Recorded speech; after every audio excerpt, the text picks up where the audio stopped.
unalopaswa kulizingatia. Jambo lingine muhimu unalopaswa kulizingatia ni suala la kumhusisha Mungu au kumshirikisha Mungu katika mambo yako. Ni somo letu tunaloendelea nalo lenye kichwa kinachosema kanuni za kimafanikio na baraka kwa wateule wa Mungu, na tukiwa kwenye kanuni ya 13, kanuni inayotuambia unapotaka mafanikio na baraka za kimungu, jambo lingine muhimu unalopaswa kulizingatia ni suala la kumhusisha Mungu au kumshirikisha Mungu katika mambo yako. Na andiko linalotuongoza kama andiko la msingi katika kanuni ya 13 ikiwa ni ile wa Kolosai sura ya 3 mstari wa 17, Biblia ikituambia kwamba na kila mfanyalo kwa neno au kwa tendo, fanyeni yote katika jina la Bwana Yesu. Na kila mfanyalo kwa neno au kwa tendo, fanyeni yote katika jina la Bwana Yesu. Tukaona ya kwamba kuna umuhimu wa kufanya mambo tukimhusisha Mungu, kwa sababu katika kumhusisha Mungu ndipo tunapopata kufanikiwa katika mambo yetu, kwa mujibu wa andiko hili la Wakolosai sura ya 3 mstari wa 17. Lakini tukatazama kipengele cha kwanza katika kanuni hii kinachozungumzia faida za kumhusisha Mungu au kumshirikisha Mungu katika mambo yako. Tukaziona faida hizo kadha wa kadha, ya kwamba tukimshirikisha Mungu kwenye mambo yetu au tukimhusisha Mungu kwenye mambo yetu tunapata faida gani, au tunapata faida kwa kiwango gani. Tukaingia kipengele cha pili ambacho tulikuwa nacho mpaka kipindi kilichopita. Kipengele cha pili ambacho tulikuwa nacho mpaka kipindi kilichopita, ikiwa ni kipindi cha Alhamisi iliyopita. Kipengele cha pili kilikuwa kinazungumzia, je, ni kwa nini tunapomhusisha Mungu au kumshirikisha Mungu katika mambo yetu tunapata kubarikiwa na kufanikiwa kiurahisi? Je, ni kwa nini tunapomhusisha Mungu au kumshirikisha Mungu katika mambo yetu tunapata kubarikiwa na kufanikiwa kiurahisi? Ambapo hapa tulitazama mambo makuu mawili miongoni mwa yale ambayo yamo ndani ya Biblia, mengi. Jambo la kwanza tulipata kuona ya kwamba tunapomhusisha Mungu au kumshirikisha Mungu katika mambo yetu tunapata kubarikiwa na kufanikiwa kiurahisi, kwa sababu Mungu huwa ana asili ya utajiri. Mungu huwa ana asili ya utajiri. Nikasema Waswahili kuna wakati tumekuwa na neno linalosema ukikaa na uwaridi si ajabu kunukia, na ndivyo ambavyo kama Mungu alivyo na asili ya utajiri, maana yake tunapomhusisha kwenye mambo yetu kwa kadiri ya utajiri alio nao, si ajabu kwa mambo yetu nayo yakafanikiwa kwa kupitia yale mafuta ya utajiri ambayo Mungu wetu anayo. Haleluya! Kwa kupitia ile energy, nguvu, power, uwezo wa kiutajiri ambao Mungu wetu anao. Na udhibitisho wa jambo hili, jinsi ambavyo asili ya Mungu ilivyo ya utajiri, tuliona kitabu cha Mithali sura ya 8 mstari wa 17 hadi wa 18. Mithali 8:17 hadi 18, ambapo hapa tulimsikia Mungu mwenyewe akizungumza, wala hazungumziwi na mtu yoyote. Alikuwa ni Mungu mwenyewe akizungumza, akisema ya kwamba na wapenda wale wanipendao na wale wanitafutao kwa bidii wataniona. Mstari wa 18 ule ambao ndo msisitizo wetu ulipokuwepo, Mungu akasikika akisema, utajiri na heshima ziko kwangu, utajiri na heshima ziko kwangu. Kwa hiyo kwa Mungu kuna utajiri na heshima, na ndio maana tukimshirikisha au tukimhusisha kwenye mambo yetu pia yanapata kufanikiwa kiurahisi, kwa sababu ya vile ambavyo yeye Mungu yuna utajiri mwingi. Lakini tukaona sababu ya pili ya kwamba ni kwa nini tunapomhusisha Mungu au kumshirikisha Mungu katika mambo yetu tunapata kubarikiwa na kufanikiwa kiurahisi. Sababu ya pili tukaona kitu kinachosema tunapomhusisha Mungu au kumshirikisha Mungu katika mambo yetu tunapata kubarikiwa na kufanikiwa kiurahisi, kwa sababu Mungu huwa ana ujuzi mkubwa sana wa mbinu za kuyapata au kuyavumbua mafanikio. Mungu huwa ana ujuzi mkubwa sana wa mbinu za kuyapata au kuyavumbua mafanikio. Tukatazama miongoni mwa picha zinazoonyesha jinsi ambavyo Mungu alivyo na ujuzi mkubwa sana wa mbinu za kuyapata au kuyavumbua mafanikio, ambapo picha ya kwanza tulitazama kitabu cha Hesabu sura ya 20 mstari ule wa 7 hadi wa 8, tukimwona Mungu akiwaambia wana wa Israeli, akizungumza na Musa kwenye kipindi kile cha wana wa Israeli kutoka nchini Misri kuelekea Kanaani, walipopita kwenye jangwa ambalo lilikuwa halina maji, lilikuwa lina ukame kiasi cha kwamba wakawa wanahitaji maji wao na wanyama wao. Mungu akatoa mbinu ya ajabu sana ya wana wa Israeli kupata maji kwa kumwambia Musa ausemeshe mwamba, ausemeshe mwamba. Bwana Yesu asiwe sana. Tukafafanua undani wa mwamba, ya kwamba mwamba ni jiwe ambalo kikawaida huwa ni gumu sana, sio rahisi. Wakati mwingine utalikuta hilo jiwe kama liko chini ya ardhi, wale wataalamu wanasema linakuwa ni kama ardhi iliyojitandika, lakini sio ardhi tena ambayo inakuwa ina udongo au vumbi, bali inakuwa ni jiwe ndio limejitandika kama ardhi. Kwa hiyo katika jiwe la namna hiyo lililo gumu, tunamuona Mungu akiamuru jiwe hilo liweze kutoa maji. Tena sio kwa namna ambavyo lile jiwe linabidi lichimbwe, hapana, bali lile jiwe lisemeshwe, liambiwe toa maji. Haleluya! Tukaona jinsi ambavyo uwezo wa Mungu ulivyo mkubwa sasa katika kuyavumbua mafanikio mpaka mafanikio yapatikane. Wakati ambapo kikawaida tunaliona jiwe halina picha hata ya tone la maji, kiasi kwamba hata ukiliponda ponda wala halitoki maji, lakini uwezo wa Mungu ulivyo mkuu na wa ajabu katika jiwe ambalo hata ukiliponda ponda na nyenzo gani kubwa haliwezi likatoa maji, kwa nyenzo ya kimungu ya kusemesha, hilo jiwe linaweza likatoa maji. Jambo hili likatufundisha ya kwamba katikati ya magumu ambayo wanadamu yametushinda, magumu ambayo yametuumiza kichwa, tukayaita pasua kichwa, kumbe Mungu wetu ana tiba, ana dawa, ana suluhu ya kutoa jambo zuri katikati ya gumu la kibinadamu. Haleluya! Kwa hiyo hili linatupa somo kuona ya kwamba ni muhimu sasa kumhusisha Mungu au kumshirikisha Mungu kwenye mambo yetu, kwa sababu yeye ana ujuzi, ana uwezo mkubwa sana wa kuyavumbua mafanikio. Hata mahali penye ugumu wa kutoa mafanikio pakaweza kutoa nini? Mafanikio. Bwana Yesu asiwe sana. Haleluya, haleluya. Kwa ilikuwa ni picha ya kwanza ikituonesha jinsi ambavyo Mungu alivyo na uwezo mkubwa sana au ujuzi mkubwa sana wa mbinu za kuyapata au kuyavumbua mafanikio, ya kwamba katika jiwe gumu sana Mungu aliweza kuwatokelezea wana wa Israeli maji. Tukaona picha ya pili kuhusiana na jinsi ambavyo Mungu alivyo na ujuzi mkubwa sana wa mbinu za kuyapata au kuyavumbua mafanikio kwenye ile habari ya kitabu cha Injili ya Yohana sura ya 21 mstari ule wa kwanza hadi wa 6, ya kwamba Yesu alipowatokea wanafunzi wakati wanafunzi wakiwa wamefanya shughuli ya uvuvi na wakaambulia sifuri, pale ambapo Yesu hakuwa amehusika katikati yao, walipofanya jambo lile la kimaendeleo, jambo lile la kiutafutaji, wanatafuta riziki, wamewekeza, ni jambo la kibiashara, lakini wakaambulia faida inayoitwa sifuri. Wakati wameambulia faida inayoitwa sifuri, na Yesu ndipo anatokea hapo, saizi anahusika katika lile kundi, na yeye anakuwa miongoni mwa lile kundi, ameshiriki ndani yake.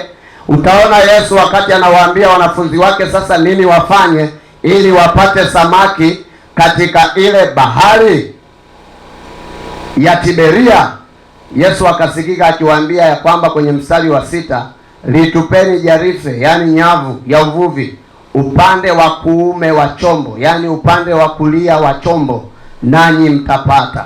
Na Biblia inasema ya kwamba basi wakatupa, wala sasa hawakuweza kulivuta tena kwa sababu ya wingi wa samaki. Saizi walipotupa upande wa kulia wa chombo chao, kwa kadiri ya vile ambavyo Yesu aliwaelekeza, ndivyo ambavyo mafanikio yalipozaliwa. Kwa hiyo utaona ingawa mule baharini, sio kwamba Yesu alikuwa ni ndani mwake mwa bahari anaishi humo ndani ya bahari, kwamba anaishi kusema ya kwamba ni mzoefu maana yeye anaishi humo baharini. Haleluya.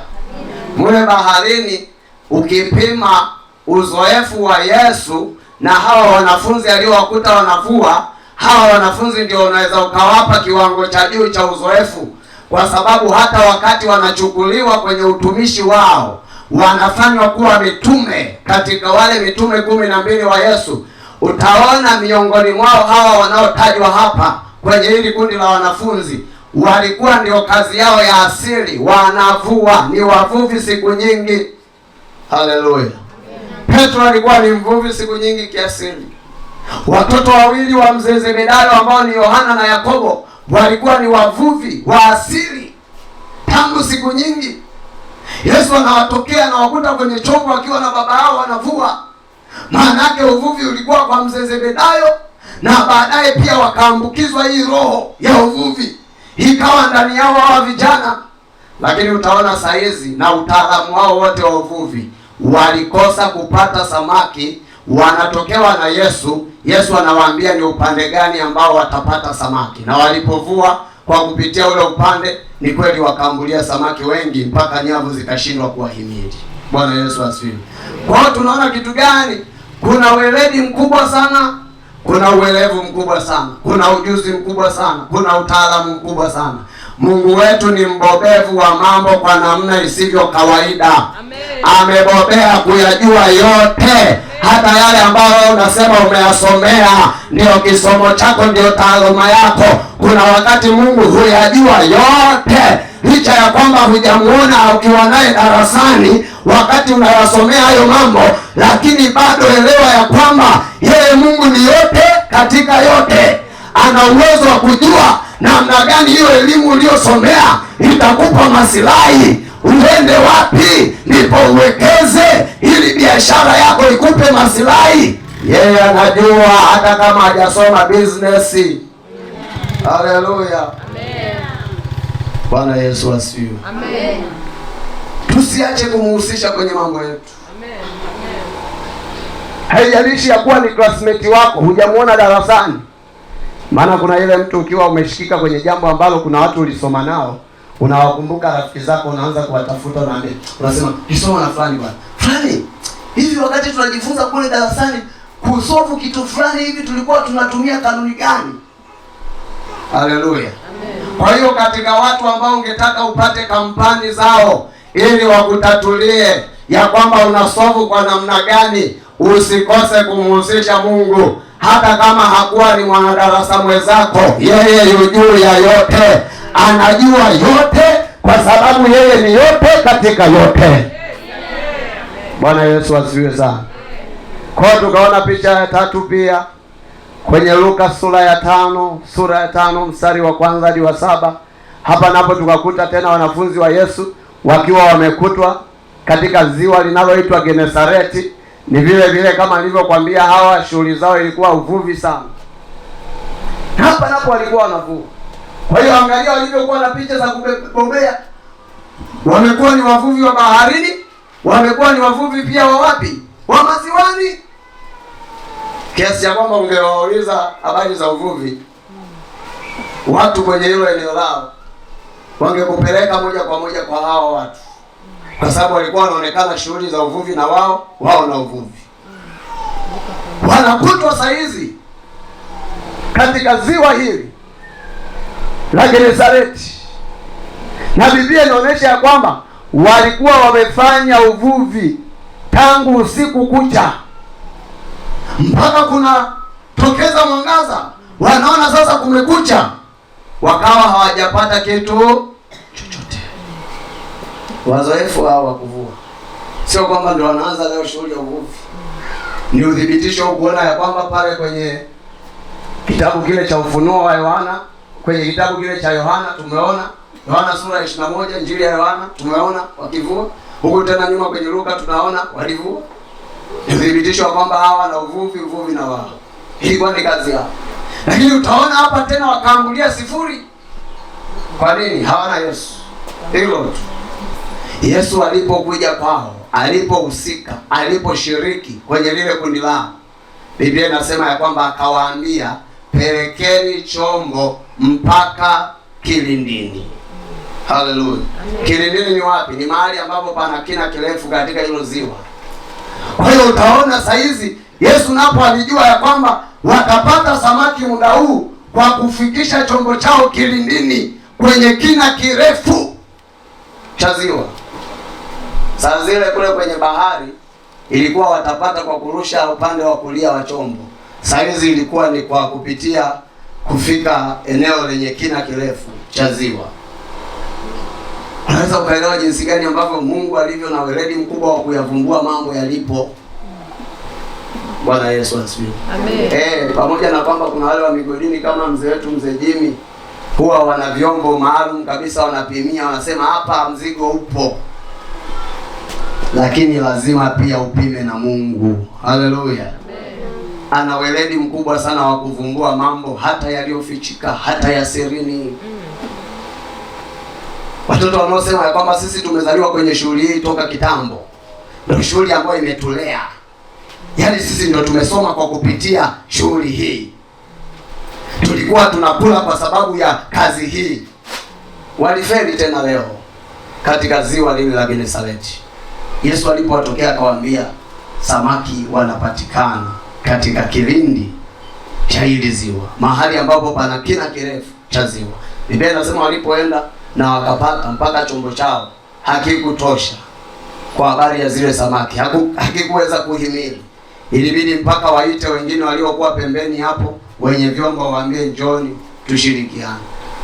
Bwana Yesu asifiwe sana.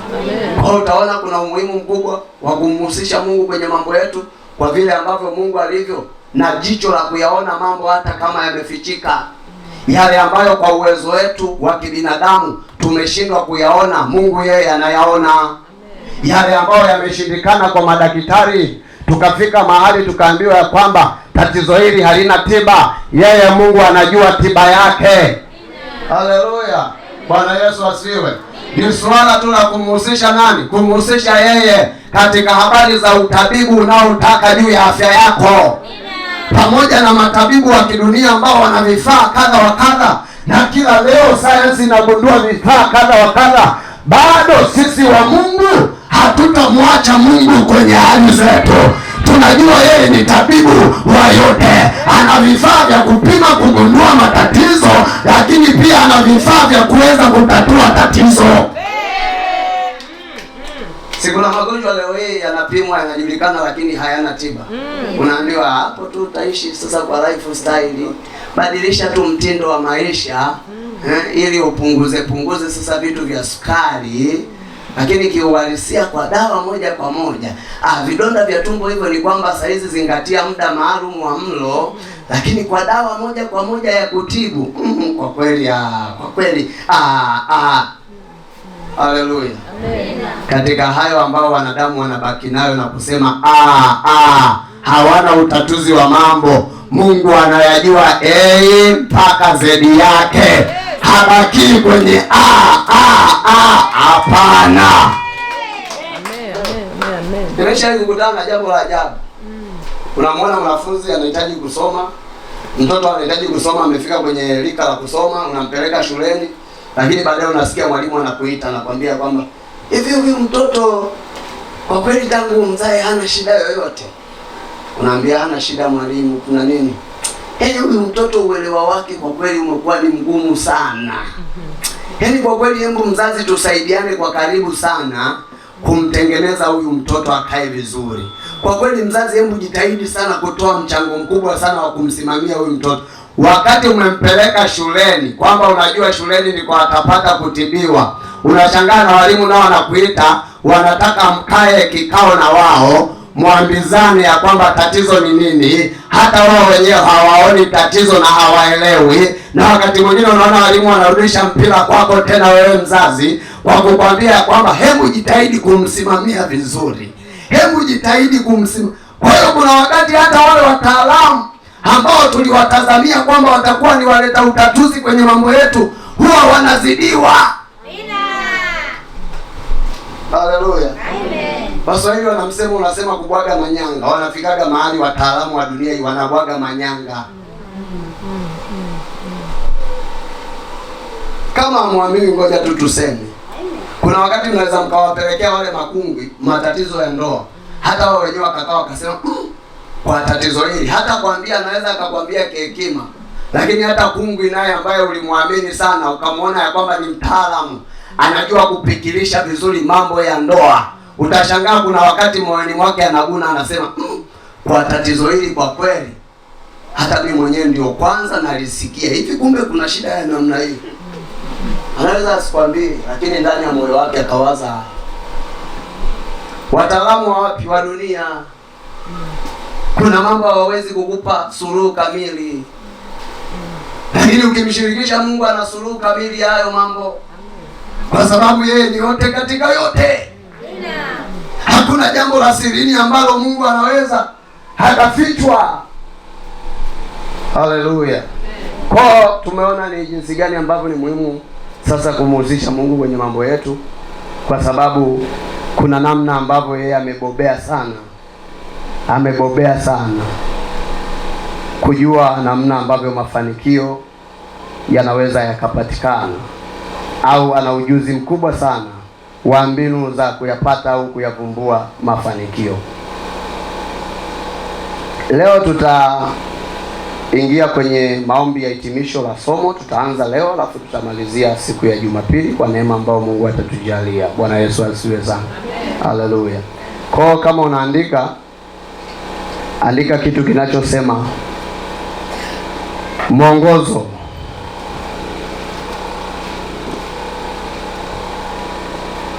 Mwongozo wa maombi ya ujumla.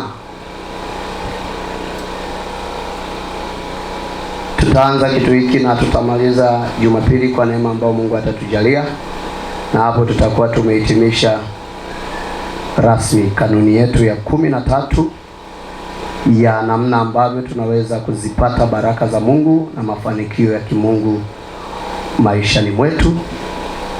Kanuni ambayo inatuelekeza kumshirikisha Mungu au kumhusisha Mungu kwenye mambo yetu. Tunatazama leo na tutafanya maombi hayo leo, tukianzia hapa leo na kumalizia Jumapili kwa neema ambayo Mungu atatujalia. Nimesema kama unaandika, andika mwongozo wa maombi ya ujumla au ya hitimisho katika kanuni hii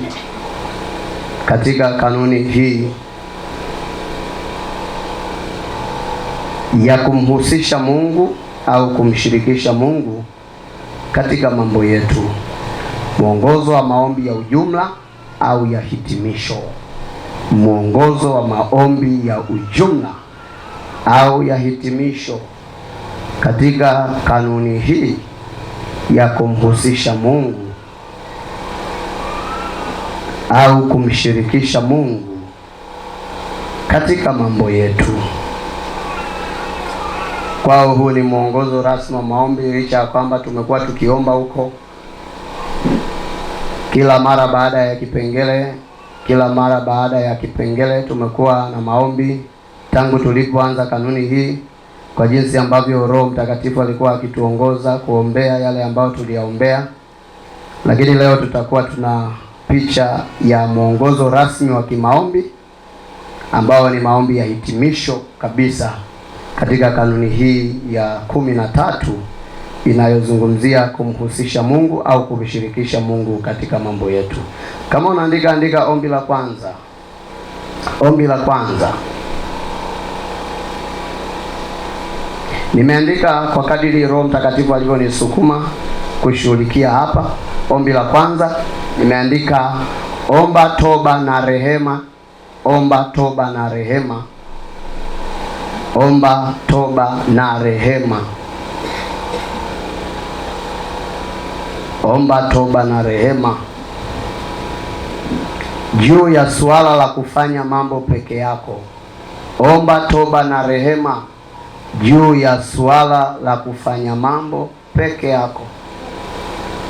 Juu ya suala la kufanya mambo peke yako pasipo kumhusisha au kumshirikisha Mungu. Narudia, ombi la kwanza linasema omba toba na rehema juu ya suala la kufanya mambo peke yako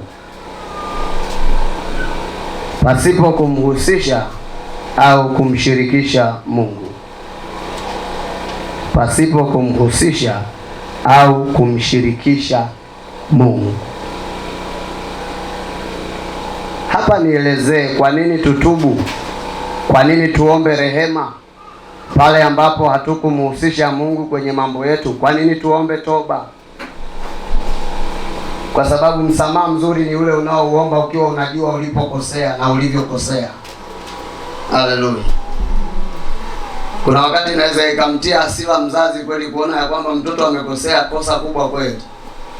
Kosa limezaa gharama kubwa kweli. Lakini unakuta mtoto hata msamaha wenyewe anauomba kwa kulazimishwa. Wale waliokuja kumtetea mtoto wakati anabundwa, wakati anapigwa, wakati anaziburiwa, ndio wanamlazimisha mtoto, muombe tu baba yako msamaha, muombe msamaha, muombe msamaha. Afu nasikia mtoto anasema omba msamaha. Unasema omba msamaha. Au samehe basi. Haleluya. Wakati mwingine mzazi ndio unaweza ukasikia kiungulia na kichefuchefu kibaya mpaka ukarusha kofi hilo, kulikoni hata ule wakati ambao mlishamalizana kwenye kule kumwadhibu huyo mtoto kwa mwanzo. Wakati saa hizi ukiwa unasikia anakuomba msamaha wa dharau namna hiyo, ndio inakera, ndio inauma. Kwa hiyo ni vizuri ukaelewa na habari ya kuomba msamaha, kwamba unaomba kwa kosa gani na hilo kosa lina gharama kiasi gani. Haleluya. Sasa tunaomba toba na rehema kwa Mungu pale tunapokuwa tukifanya mambo peke yetu pasipo kumhusisha Mungu, kwa sababu namba moja, kama unaandika andika sasa, tunaomba toba na rehema kwa Mungu. Tunaomba toba na rehema kwa Mungu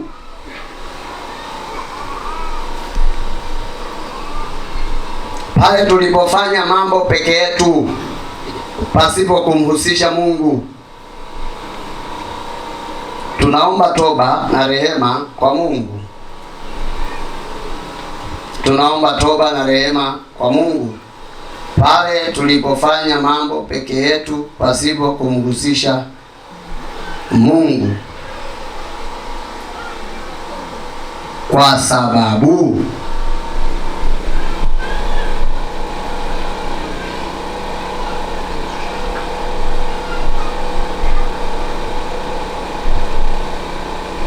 tulipofanya mambo peke yetu tulionyesha picha mbaya sana. Tulipofanya mambo peke yetu tulionyesha picha mbaya sana kwa Mungu. Tulipofanya mambo peke yetu tulionyesha picha mbaya sana kwa Mungu.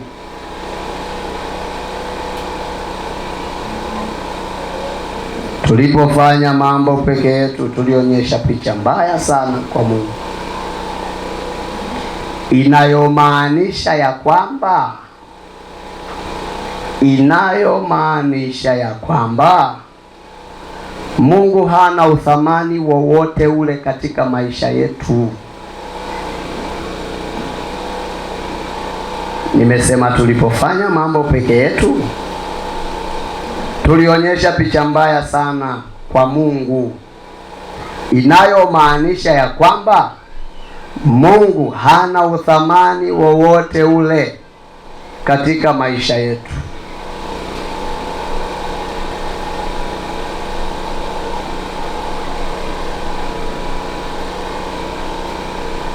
Kwa hiyo ni sababu ya kwanza kwa nini tunaomba toba pale tulipofanya mambo peke yetu pasipo kumhusisha au kumshirikisha Mungu, kwamba tulipokosa kumshirikisha Mungu mambo yetu, wakati kibinadamu inawezekana mtu ukaona hilo jambo ni kawaida, lakini kwa Mungu linapeleka picha inayoonyesha ya kwamba Mungu hana uthamani kwako.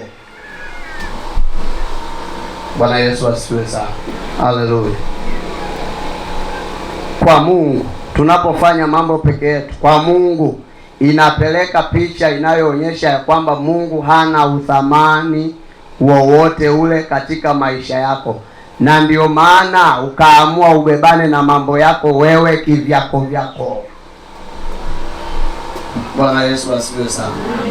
Ni sawa sawa na vile ambavyo mtoto anaolelewa ndani ya nyumba na wazazi wake, ukaona kuna wakati anaendesha mambo kivyake. Pamoja na kwamba yeye anaweza akajitetea, akajionyesha ya kwamba mbona nina mudu, lakini kwa wazazi wanapata picha mbalimbali. Miongoni mwa picha wanaona ya kwamba huenda hatuna uthamani kwenye maisha yake. Huenda kuna watu wengine amewaona ndio wazazi kwake kulikoni wakina nani? Sisi tuliomzaa. Ni kweli lakini watu ambao mnaitwa wazazi mko hapa ndani. Ni kweli inaweza ikakuuma hata kama mtoto anafanya jambo la maendeleo, lakini kwa sababu tu hajakuhusisha ikauma. Ni sawa? Unaona sasa? Hata kama sio matusi, si ni sawa? Hata kama sio kufuru, lakini za kimaendeleo kabisa, lakini ukagundua tu wakati mwingine unayasikia kwa majirani, kwa watu baki. Haleluya. Ndani yako unaona hata ile heshima ya uzazi inafanyaje, ni kama inaondoka.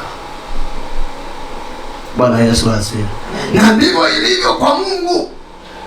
Uhusiano wa mwanadamu na Mungu ilikuwa ni kwamba hatuwezi kufanya jambo lolote peke yetu. Kama ambavyo mwanadamu hakujiumba, bali alifanyweje? Aliumbwa. Na ndivyo ambavyo asili ya mwanadamu akisimama na Mungu, haipaswi yeye kujiweza mwenyewe. Kuna wakati wazazi mnawahi kuwapokea watoto mkamwambia umeanza kuota mapembe. Sasa wakati mwingine ndio Mungu anavyotuona tusipomhusisha kwenye mambo yetu, tunapofanya mambo peke yetu. Kwa pamoja na kwamba tumefundishana faida za kumhusisha Mungu kwenye mambo yetu zilivyo, tukaona kuna mambo mema tukimhusisha Mungu kwenye mambo yetu, lakini lazima uelewe pia, na usipomshirikisha Mungu mambo yako, sio kusema ya kwamba sina kaa tu hivyo kwamba sijamshirikisha basi. Tusipomhusisha ni kosa. Ingekuwa sio kosa tungeambiana tu ya kwamba hamna shida, wewe endelea tu, kama unaweza kuyafanya mwenyewe sawa. Lakini tunasisitizana kufanya mambo na Mungu kwa sababu tusipomshirikisha anakuwa na picha mbaya juu yetu inayoonyesha ya kwamba hana uthamani wowote kwenye maisha yetu. Sababu ya pili kwa nini tutubu pale ambapo hatujamhusisha Mungu kwenye mambo yetu. Kwa nini tunatubu? Yaani kwa nini mimi sijamhusisha Mungu kwenye jambo langu? Siacha limejiferia, limefanikiwa, siacha na ili liwalo na liwe.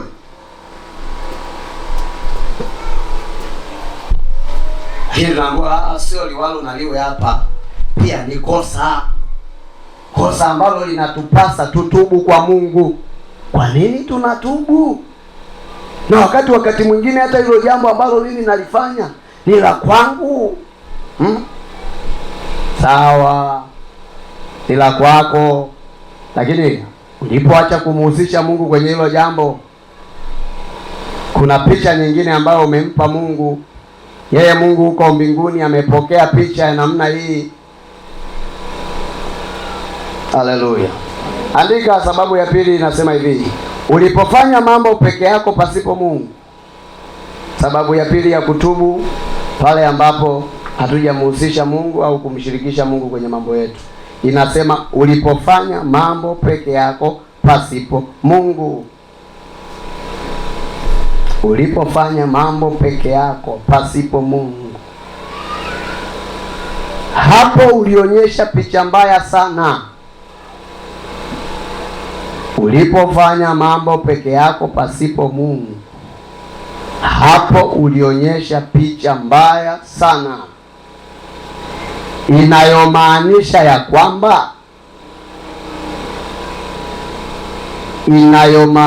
ya kwamba wewe unajiweza sana.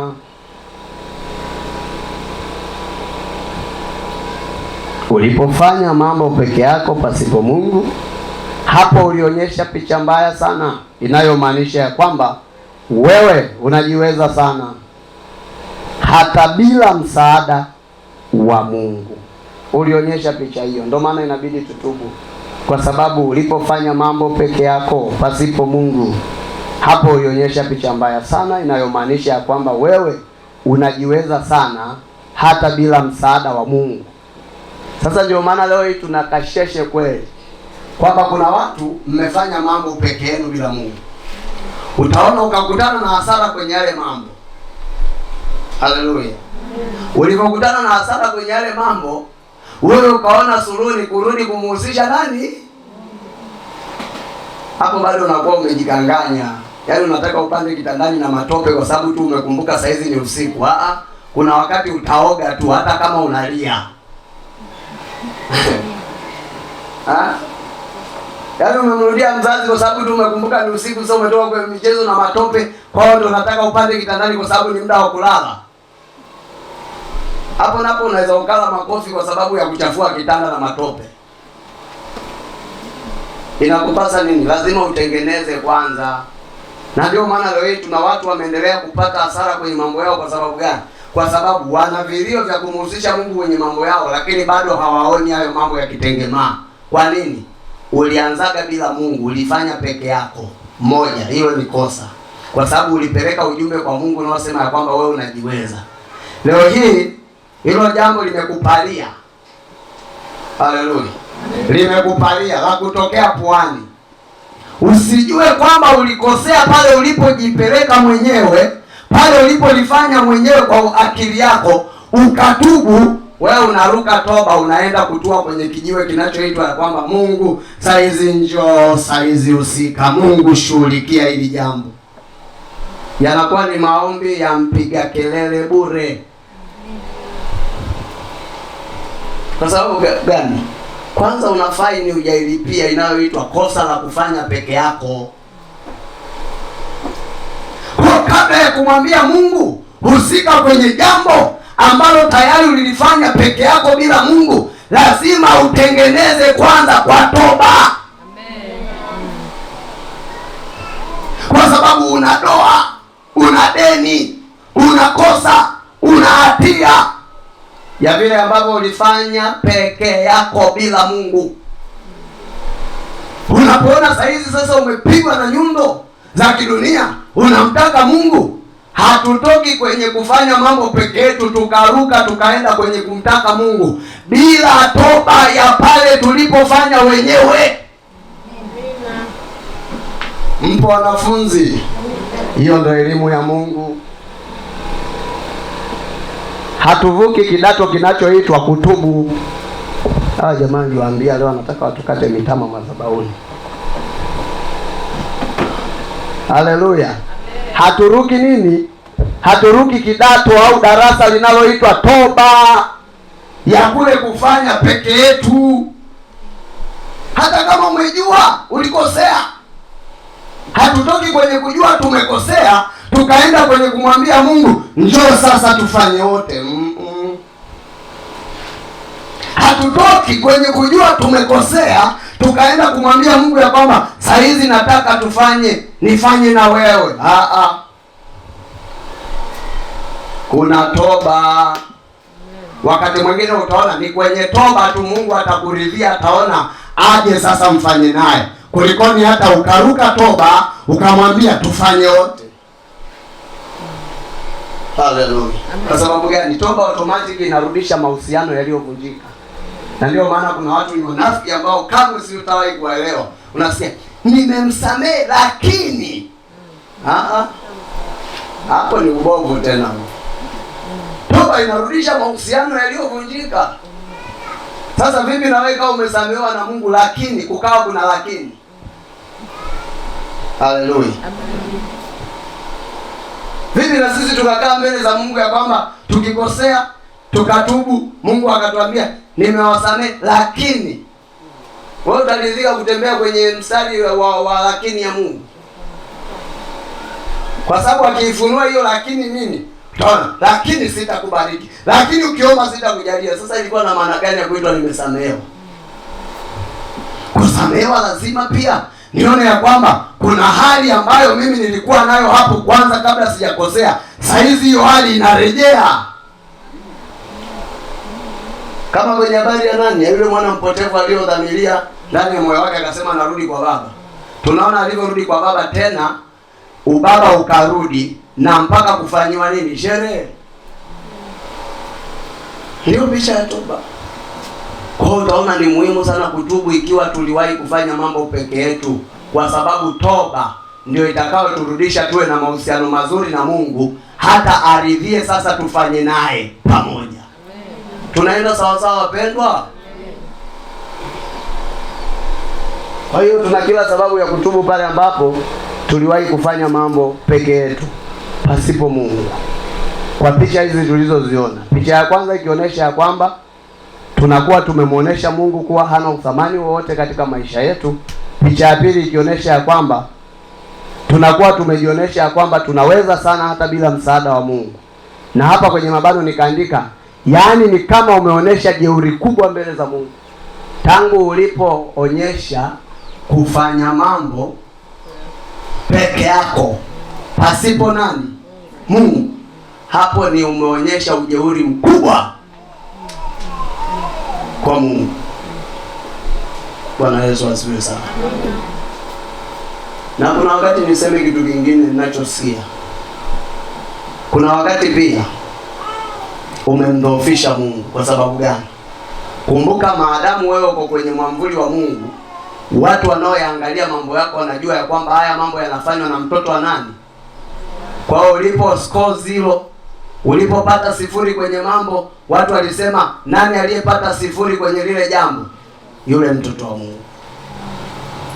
Lakini kumbe hujamhusisha wewe Mungu wako ambaye una jina la kuwa hai, lakini kumbe umekufa. Una jina lake jema, lakini kumbe kufanya kwako mambo wewe wala ufanyi naye huyo ambaye unaitiwa jina lake. Ndivyo tulivyo leo. Ndivyo tulivyo leo. Siku na maluko kwa mitani kwetu anasikika kabisa na title ya kwamba nenda pale kwa mlokole. Nenda pale kwa mlokole. Sasa fikiria mlokole hapo akiwa ana score 0 kwenye utafutaji. Utasikia mlokole aliacha lile duka lilimshinda.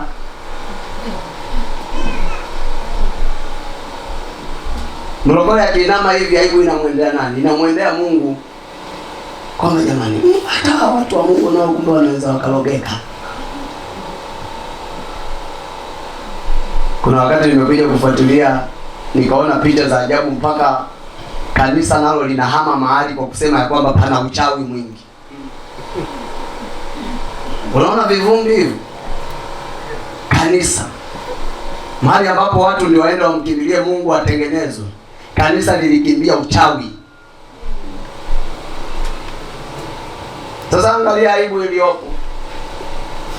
Ni kwamba anaonekana nani ameshindwa na uchawi? Yesu wao, Mungu wao. Si ni kweli? Kwa sababu kanisa sio kanisa kama haliko chini ya nani? Halipo chini ya miliki ya Mungu, halipo chini ya miliki ya Yesu. Labda liwe kanisa la shetani. Lakini kama ni la Mungu, maana yake ni watu walio chini ya miliki ya Mungu. Wanapokimbia mahali kwa sababu wameshindwa na uchawi, maana yake wanamaanisha kwamba wao pamoja na Mungu wao waliamua kuukimbia nini? Mzee, wewe unadhani kwa nini Mungu asiwatoleshe wana wa Israeli ule usiku wa manane mpaka wapige wa Misri? Kuna wakati mambo ya kutoroka haya, alafu ni watoto wa Mungu mnaonekana ya kwamba hana mbona kama wana elementi vya ukobogo. Hivyo vilivyo. Kwa sisi tulio kwenye mwamvuli wa Mungu lazima tuchunge juu ya ufanyaji wetu wa mambo. Tukifanya peke yetu pasipo Mungu, tunamtangazisha Mungu vibaya hayo mambo tunapoyafeli. Wala vioni wanajua huko vioni kuna mambo sio ya kusapu ya kudisto. Leo nasikia yule dada ambaye ndo kiongozi wa praise wa praise ndo amefeli, anarudi nyumbani jamani. Jamani. Hivi mnaonaje hicho kitu? Bwana Yesu asifiwe sana. Amen. Yule kiongozi wa maombi, yule ambaye ndo alikuwa anatusisitizaga anatuamsha saa 8, yule anaotutumia message yule ndio kakimbia. Haleluya. Umeingia kwenye ndoa pasipo Mungu, kwa mahaba yako ndindindi yakaubwaga moyo wako kwa huyo mjamaa ambaye uliingia pasipo Mungu, ukatoka kwenye hiyo ndoa. Alafu dada wa maombi unasikia kwamba jamani yule anaotuamshaga saa 8 nasikia makachika. Hivi mnaonaje nyie? Sasa wewe kama uoni soni, unamwaibisha Mungu kweli, kwa sababu ya vile ambavyo kuna utambulisho unalitaja jina la nani? La Mungu. Hawajui hata jina la mzee Shekalage limetulia limepoa kama maji ya mtungini alitaji. Wakati wewe unaitwa Mariam Shekalage, lakini wala hawataji Shekalage. Wanasema yule dada wa maombi jamani anaotuamshaga saa 8. Wakisema wa maombi tu wamesema ya kwamba dada yule wa kimungu, yule mwenye kumshiba nani? Mungu. Kwa hiyo umeona ubaya kufanya mambo peke yetu bila Mungu tutakutana na kupaliwa huko, hayo mambo yatatushinda, yatamtia aibu Mungu ambaye tunatumia jina lake kwenye utambulisho wetu. Kwa machachi boy na machachi girl mpo msitufanyie mauzauza huko kwenye mambo. Mna jina la heshima, jitambueni. Kuna mambo unasubiri mpaka ukutane na spana za askofu, spana za mchungaji, spana za mzee wa kanisa. Huo nao ni ubovu, kwa sababu spana ya Mungu iogope. Amen. Kuliko kuiangalia spana ya mchungaji ambaye atakunyamazia, spana ya askofu, spana ya mzee wa kanisa. Ogopa ile ya Mungu asiyeonekana kwa macho ya damu na nyama. Bwana Yesu asifiwe sana. Haleluya. Tusimtuganishe Mungu kwa kufanya mambo kwa kujiendesha wenyewe, kwa kujirimoti wenyewe, kwa rimoti zetu wenyewe. Tumemtukanisha Mungu sana. Kwa tunao kila sababu ya kutubu, kuomba rehema juu ya swala la kufanya mambo peke yetu pasipo kumhusisha Mungu au kumshirikisha Mungu. Andiko ambalo nataka tuliangalia hapa kwenye hii toba ni Wafilipi sura ya 4 mstari wa 13. Wafilipi 4:13. Katika ombi la kwanza la kuomba toba na rehema juu ya swala la kufanya mambo peke yetu pasipo kumhusisha au kumshirikisha Mungu. Tutambue ya kwamba wapendwa, hatuna jeuri. Haleluya. Hatuna jeuri yoyote. Hatuna jeuri nje ya kufanya mambo bila Mungu. Hakuna jeuri. Hakuna umwamba. Hakuna umaridadi. Hakuna ubobevu kwamba umebobea nje ya kufanya mambo pasipo Mungu. Wafilipi 4:13. Mwenzetu mtumishi wa Mungu Mtume Paulo anasikika hapa kwenye Wafilipi 4:13. Akisemaje? Akisema ya kwamba nayaweza mambo yote. Anatufunulia siri ya uwezo wake wa mambo, kwamba kuweza kwake mambo, anasema ni katika yeye. Hapo kamficha nani? Mungu. Ni katika yeye, yani Mungu anitiae nguvu. Na yaweza mambo yote katika yeye, yani Mungu anitiae nguvu. Kwa lazima twende mguu sawa na mwenzetu huyu mtumishi wa Mungu Mtume Paulo aliyotambua ya kwamba kuweza kwake mambo licha ya utume aliyokuwa nao. Wakati huo Paulo akiwa ni mtume ambaye akitembea tu hivi kuna watu wanapona hata kwa kivuli. Akichukua leso akaifutia jasho, akairusha kwa mtu mwenye tatizo. Leso ile ya jasho, licha ya kwamba jasho ni uchafu, ikienda kwa mtu mwenye tatizo inatengeneza tatizo lake kwa leso ile. Ubobevu wa mambo aliyokuwa nao, huduma kubwa ya utumishi aliyokuwa nayo. Lakini mwenzetu alijua ya kwamba jeuri yake si bure. Jeuri yake ni kwa kuwezeshwa na nani? Na Mungu. Kwa hiyo kuna wakati inawezekana ukasahau jambo kama hili, ndio maana utafanya mambo peke yako pasipo Mungu. Kwa hiyo tembea na hiki chakula basi, safiri nacho kwenye mambo yako, ishi nacho katika maisha yako. Chakula kinachokujulisha ya kwamba sisi wanadamu, hata tuwe na majina mazuri ya kuitwa watu wa Mungu. Sababu kuna sababu tunaweza tukawa tumeokoka mpaka usitake uitwe mwanadamu, ukataka uitwe mtu wa Mungu. Kuliko kwamba mwanadamu. Bwana Yesu asifiwe. Nataka uitwe mtu wa Mungu. Bwana Yesu asifiwe. Mpendwa, Bwana Yesu asifiwe.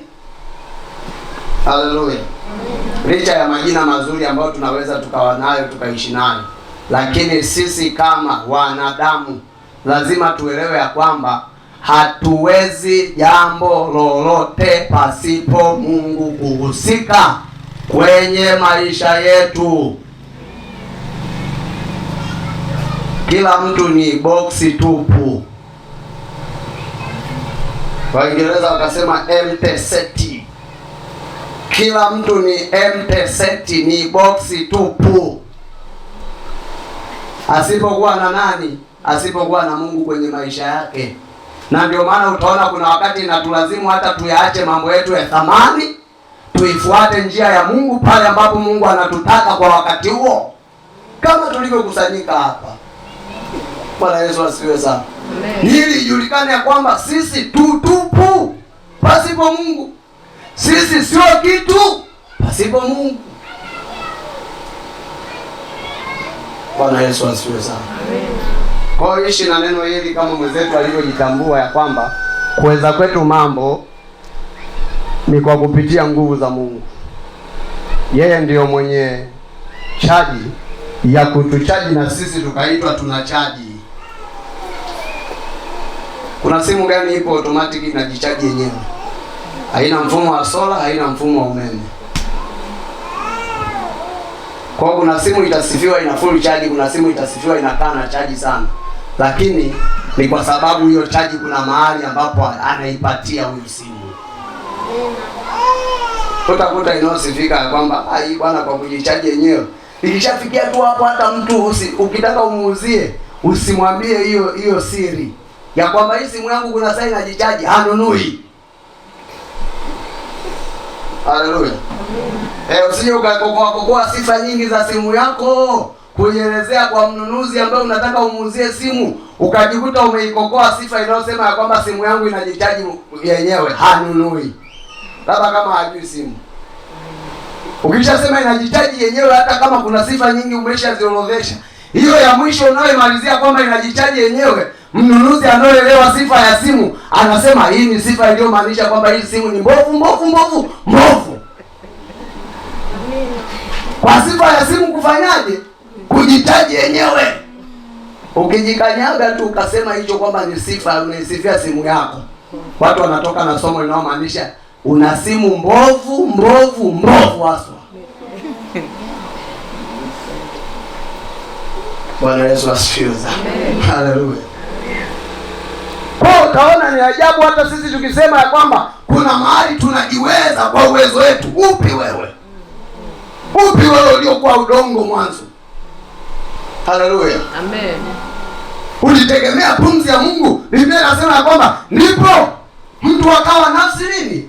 Nafsi hai. Nje ya pumzi ya Mungu tuna mtu ambaye si hai. Bwana Yesu asifiwe sana. Una uwezo gani? Unajiweza wapi? Hatuna hata viwango vya kimaombi tukafikia tukasema ya kwamba hapa saizi mimi sasa ni mimi, wala hamna haja ya Mungu. Hayo maombi wewe uliyapata wapi yaliyokutia jeuri? Na yenyewe nayo ulipata huo moto kwa Mungu.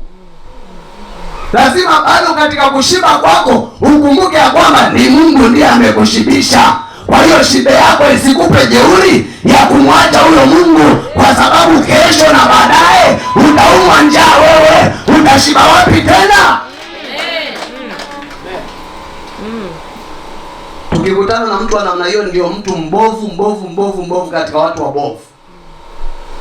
Yule ambaye hata atawezeshwa leo kidogo, hapo akaamua kuachana na Mungu aliye mwezeshaji wake. Utaendeleaje? Na tuna watu wabaya ambao wao wanaona leo tu ndio shida hiyo nyingine. Lazima pia kitu kingine nacho, ili kikusaidia uwe na hamu ya kumhusisha Mungu, uwe na hamu ya kumng'ang'ania Mungu, uwe na hamu ya kumshirikisha Mungu, uwe na hamu ya kupiga hatua zote na Mungu. Lazima pia uelewe kuna kesho.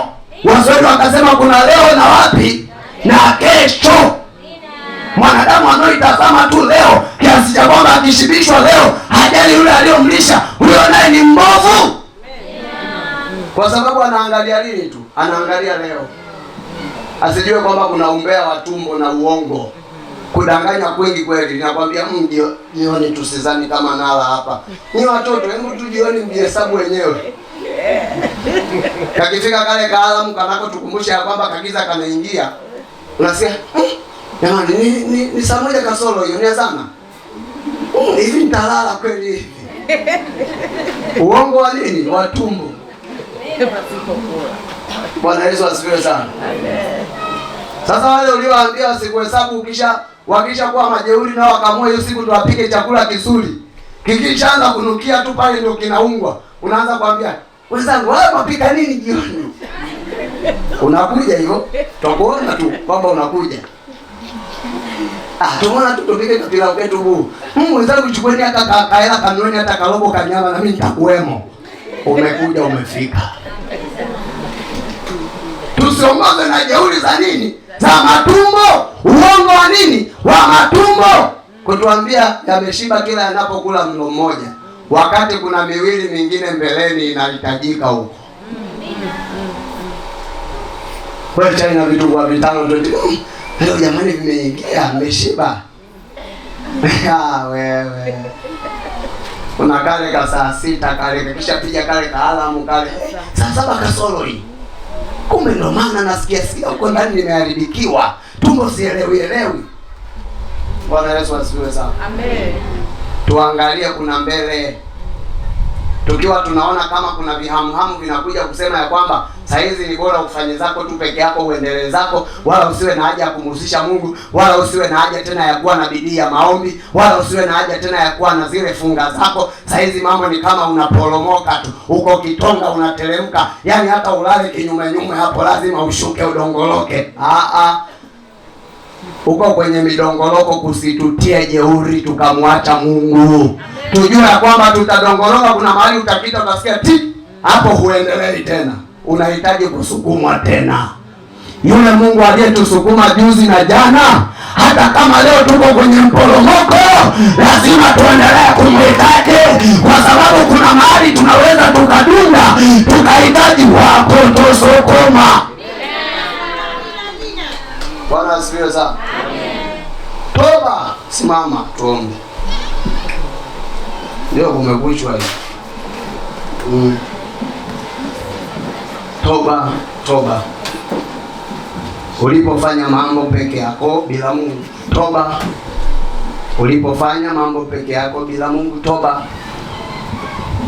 Bila kuandika, bila kunena, lakini kuna ujumbe ulimtumia Mungu. Tangu ulipoonyesha kufanya mambo peke yako, kuna ujumbe Mungu aliusoma kutoka kwako. Mojawapo ya ujumbe ulimwambia kwamba saizi unajimudu, unajiweza.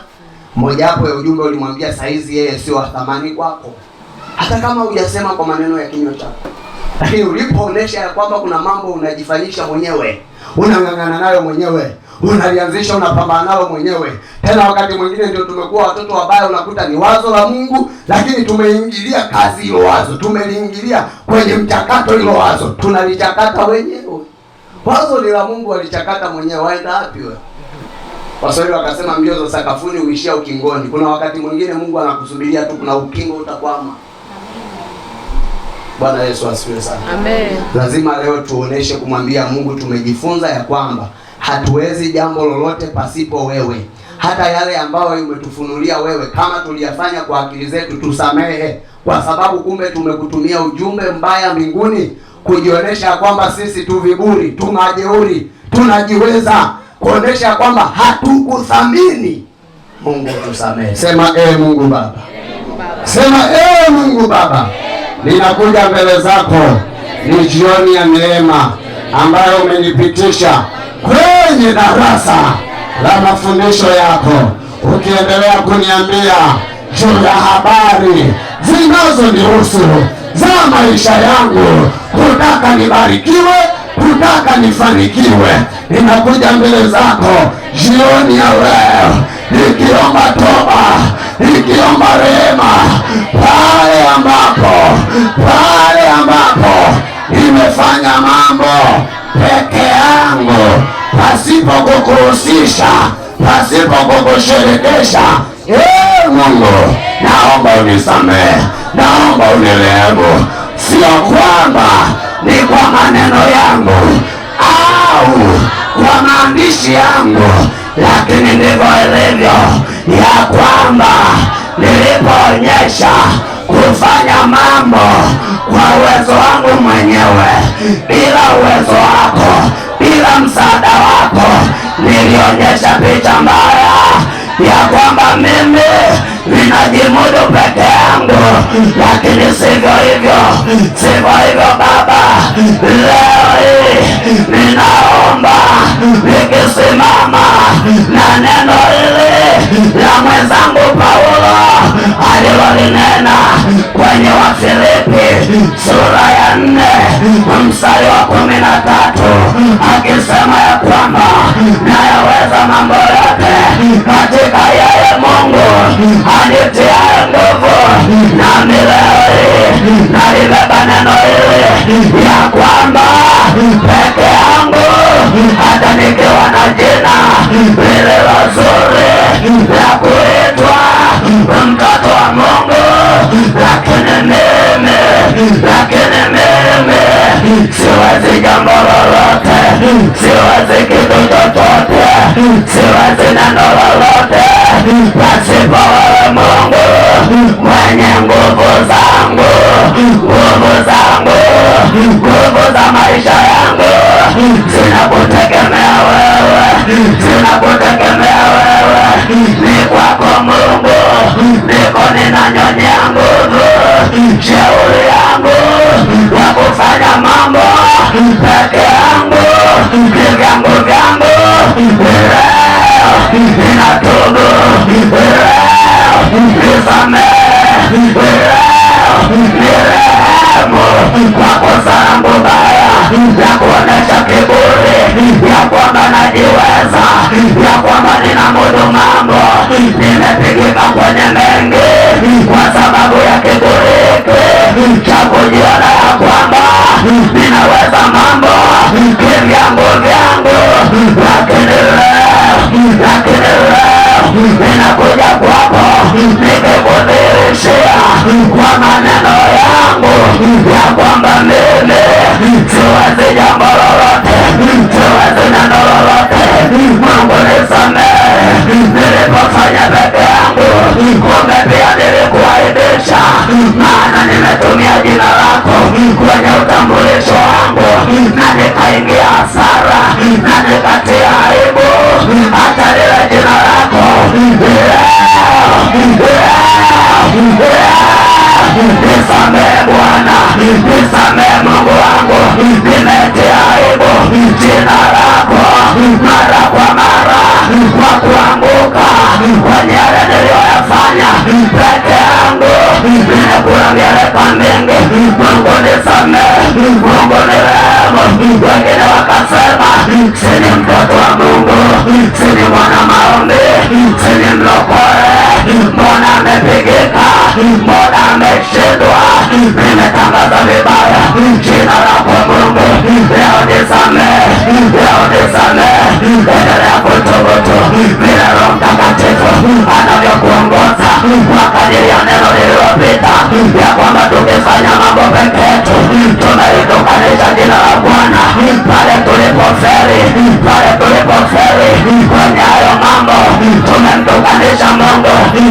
Mungu Baba, tunaomba tusamehe. Ndio maana kuna mambo tumekulilia tukiomba ufanye na sisi, lakini umekataa, lakini umegoma. Yataendelea kuharibika sana. Tunavyoyaombea ndivyo yanaharibika, kwa sababu tunakosa pale tulipofanya wenyewe. Kumbe tunakosa, tumeandikiwa kosa, tuna hukumu ya adhabu. Yesu tusamehe, Mungu tusamehe. Tunaungama leo, tumeonesha viburi kwamba tunajiweza. Sisi hatujiwezi, hatuwezi lolote. Paulo mwenzetu alijua ya kwamba hajiwezi licha ya utumishi mkubwa, utume aliokuwa nao, lakini akasema nayaweza mambo yote katika yeye Mungu anitiaye nguvu. Nasi leo hii Baba tunaimba wimbo mmoja na mwenzetu Paulo ya kwamba tunayaweza yote kwa wewe kushiriki kwenye mambo yetu. Tunaweza yote kwa wewe kuhusika kwenye mambo yetu. Husika Baba, tunaomba toba, tunaomba rehema pale tulipoonyesha umwamba wa kujiweza wenyewe, ukakaa pembeni, ukatuangalia, tukaharibikiwa. Tumekuwa watoto wabaya, tumefanya mambo bila kushirikisha wazazi wetu, na kama vile kidunia mioyo ya wazazi inavyoumia, na wewe tumekuumiza, moyo wako umesikitika. Tusamehe wale uliowasikitikia juu ya zile safari za kimafanikio walizoanza peke yao. Wasamehe. Tusamehe Bwana, kuna mambo mengi tumepata nayo hasara kwa sababu tumefanya kwa kusimama wenyewe pasipo kusimama na wewe. Kumbe shetani hatuogopi sisi, hayaogopi majina tulionayo ya kuitwa watoto wa Mungu. Anakuogopa wewe mwenye jina lako halisi. Mungu tusamehe. Tulijua tutamtisha shetani, tulijua tutawatisha maadui kwa sababu ya majina ya ulokole tulionayo, tukaferi. Licha ya ulokole tulionao, tukatia aibu wokovu.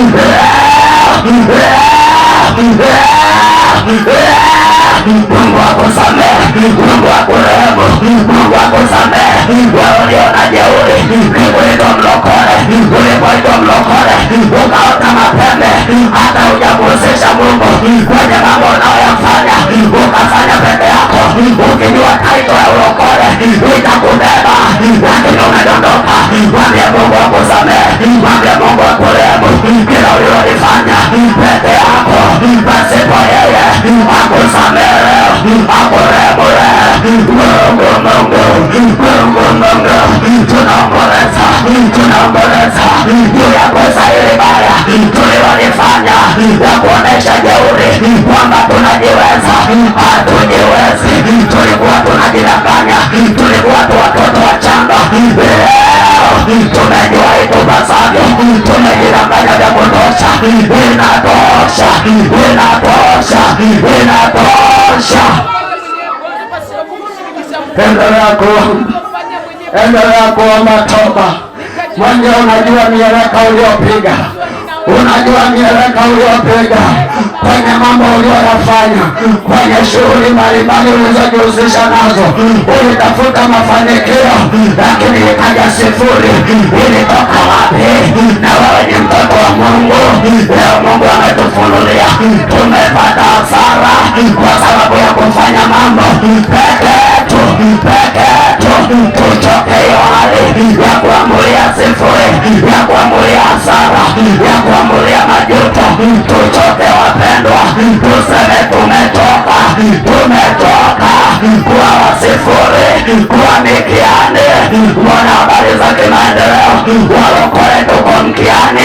Mbona tuko mkiani? Tusifanye kwa ulokole wetu, tufanye kwa kuongozwa na Bwana, tufanye kwa kumhusisha Mungu. Leo tunatoka mkiani,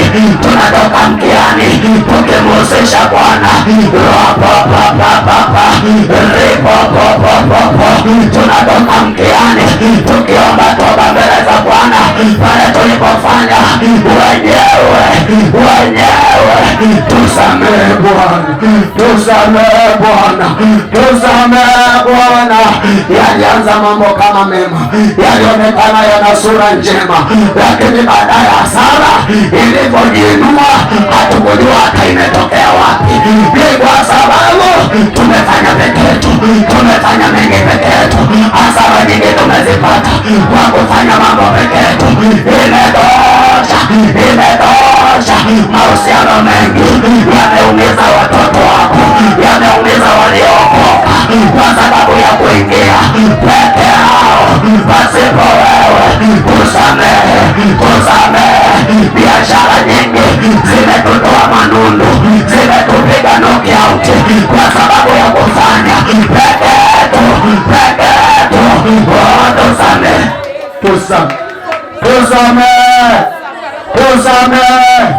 Samehe Bwana na kurehemu.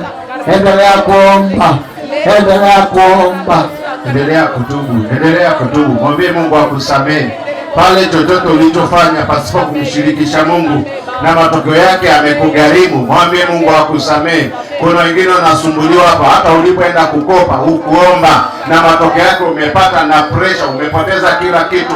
Mwambie Mungu akurehemu, akusamehe. Hata madeni mengine ulienda kwenye taasisi za mikopo ukakopa, hata hukumshirikisha Mungu na matokeo yake umeshindwa kurudisha marejesho. Matokeo yako unatembea na roho ya pressure, umepoteza kila kitu. Mwambie Mungu akurehemu, akusamehe. Ulipaswa hata kabla hujaenda huko kukopa, mwambie Mungu akutangulie, utake maelekezo kwa Bwana. Mambo mengine yanakusumbua kwa sababu umefanya peke yako pasipo kumshirikisha Mungu. Na Biblia inasema lolote mfanyalo kwa neno au kwa tendo, fanyeni kwa jina la Bwana.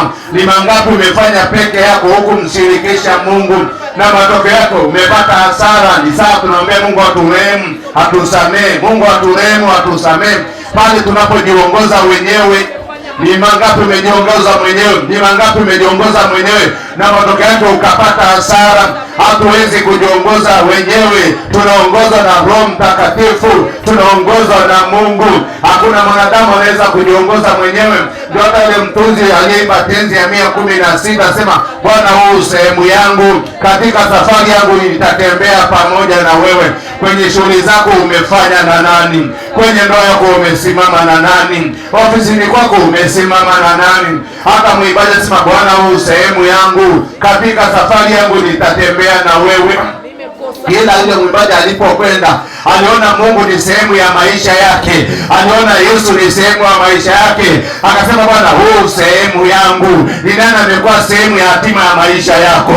Ni nani amechukua sehemu ya hatima ya maisha yako?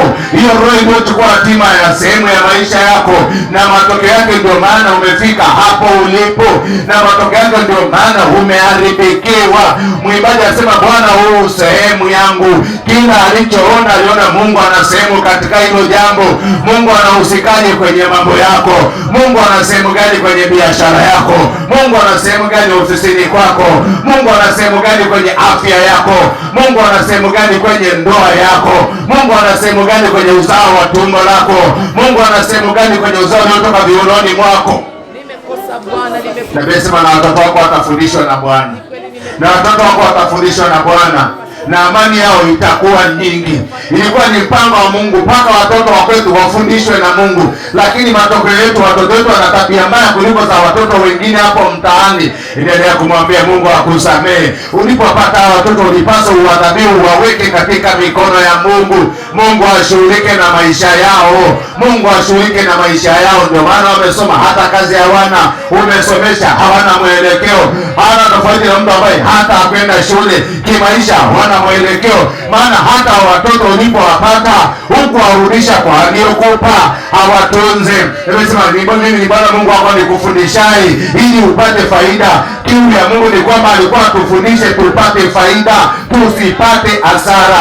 Leo tunatubu mbele zako Bwana, uturehemu, utusamehe, uturehemu, utuachilie, uturehemu, utusamehe kwa mambo yote ambayo tumefanya wenyewe. Tumejiongoza kama watoto yatima, kama watu ambao hawana msaada. Hata Daudi ile Zaburi ya 121 akasema, nitainua macho yangu nitazame mlimani, msaada wangu utatoka wapi? Akajijibu mwenyewe akasema, msaada wangu katika Bwana. Hata Daudi alifika sehemu kila alichofanya akahitaji msaada kutoka kwa Mungu. Bwana, mengi umefanya hukumshirikisha Mungu. Bwana, mengi umefanya hujamuhusisha Mungu. Daudi asema, nitainua macho yangu nitazame mlimani, msaada wangu utatoka wapi? Daudi akasema, msaada wangu katika Bwana, msaada wangu katika Bwana. Wewe umefanya peke yako, msaada wako utatoka wapi? Wewe umefanya peke yako, hukumshirikisha Mungu, unapata wapi msaada? Unapata wapi kimbilio? Daudi akasema, nitainua macho yangu nitazame mlimani, msaada wangu utatoka wapi? Akasema, msaada wangu katika Bwana. Wewe msaada wako unatoka wapi? Daudi alijua hapo anapopita sio mahala pepesi, na msaada wake utatoka kwa Mungu, hautatoka kwa watu, hautatoka kwenye milima. Hata tazama milima, hata kimbilia watu, msaada wake utatoka kwa Bwana. Na ndio maana ule Zaburi kule mwisho nasema, Bwana atakulinda na mabaya yote. Ukimtegemea Bwana, ukimshirikisha Bwana, Bwana atakulinda na mabaya yote. Bwana atakulinda na roho ya mashambulizi ya nguvu za giza. Mbona hukumshirikisha Mungu? Na Mungu akamwambia Daudi, Bwana atakulinda utokapo, Bwana atakulinda na uingiapo. Unaingia huna ulinzi, ukitoka huna baraka, ukitoka huna neema, ukitoka huna mafanikio. Tunatengeneza na wewe Bwana, ni jioni ya kutengeneza pale ambapo mambo yetu tuliamua wenyewe, mambo yetu tulifanya wenyewe, na matokeo yake ndio tumefika hapa tulipo. Tumeanguka mieleka kama yote. Baba uturehemu, Baba utusamehe, Baba utusamehe, Baba utusamehe. Tunatubu Baba, hii ni toba ya kurudi kwako, maana tulifanya wenyewe, tulifanya wenyewe, hatukukushirikisha Bwana, tuliamua wenyewe, hatukukushirikisha. Tulipoharibikiwa ndo tukaja madhabahuni, tulipopata mapigo ndo tukaja madhabahuni. Baba, tunakuja mbele zako, tunatubu. Toba hii Bwana, uturehemu, utusamehe. Tunatubu kwa sababu tunajua hatukushirikiana na wewe, hatukukuhusisha, tulifanya peke yetu. Iwe ni biashara umefanya peke yako, hata kwenye ndoa uliingia peke yako. Ndio maana inakusumbua, ndio maana inakusumbua. Hata hiyo kazi ukumwalika Mungu uko ofisini, ndio maana uko ofisini unavita kama yote. Tunakuja pale ambapo hatukumuhitaji Mungu. Wewe sema mtakeni Bwana na nguvu zake. Hata uko kazini kwako ulimuhitaji Mungu ili akutetee na maadui, ili akutetee na watesi wako. Vita nyingine unapigwa maana ukumuhusisha Mungu hapo kazini. Ulitakiwa ukienda kazini uende na Bwana, mwambie Mungu, kazi yangu nimeweka mikononi mwako, utumishi wangu nimeweka mikononi mwako, ili wakipigana na wao wajua wapigani na wewe tu, wajua wanapigana na mkono wa Mungu. Mwambie Mungu akurehemu, akusamehe, ili mbingu zisimame upande wako, ili Mungu asimame upande wako akutetee, ili Mungu asimame upande wako akutetee, ili Mungu akutetee na nguvu za giza. Hata kama wanapambana na wewe kwa nguvu za giza, ninakwambia ukikaa vizuri na Mungu, hata uchawi hautakupata, hata urogi hautakupata. Maana Hesabu 23:23 inasema hapana uchawi juu ya Yakobo, wala hapana uganga juu ya Israeli. Ukikaa vizuri na Mungu, ukimshirikisha mambo yako, hata wakikukopera hawawezi. Maana kazi za mikono yako zina ulinzi kutoka mbinguni. Maana hata kazi za mikono yako zina ulinzi hata kutoka mbinguni. Wakitaka kukuibia ukipata zako kimauzauza, mbingu inasimama inalinda kazi za mikono yako. Mbingu inasimama kwa kazi za mikono yako. Mbingu inasimama kwa kazi za mikono yako. Hapana uchawi juu ya Yakobo na hapana uganga juu ya Israeli.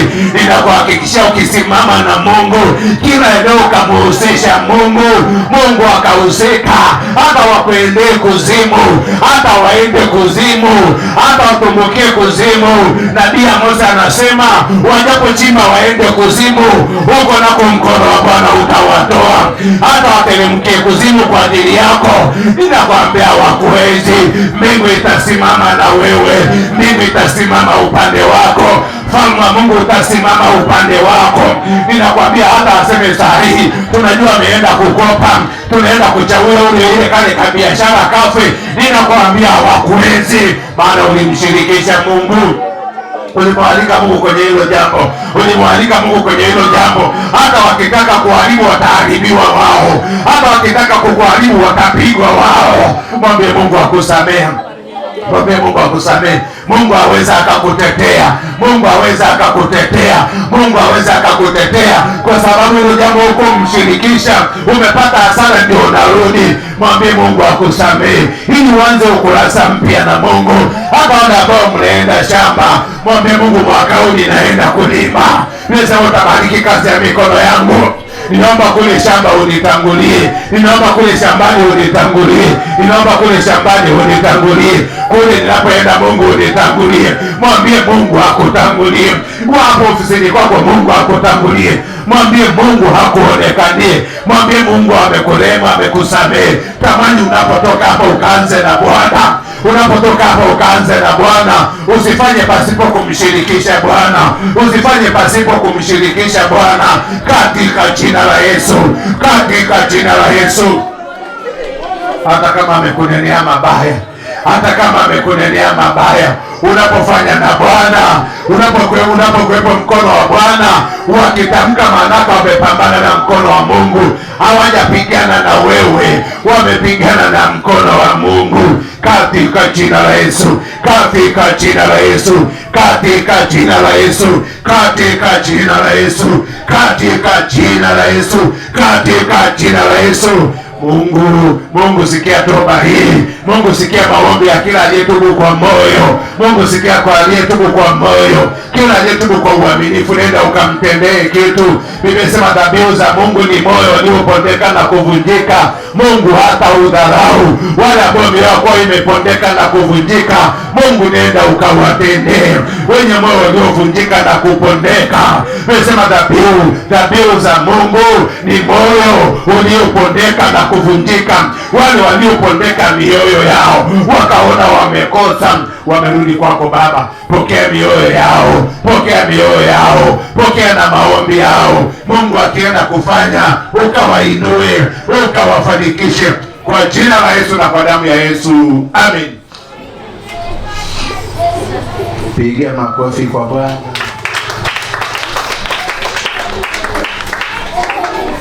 Halo. Haleluya. Amen.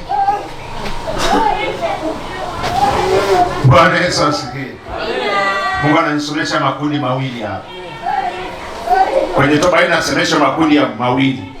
Kuna watu wametengeneza, nasikia nasemesha sadaka ya Mungu ni moyo uliopondeka na kuvunjika.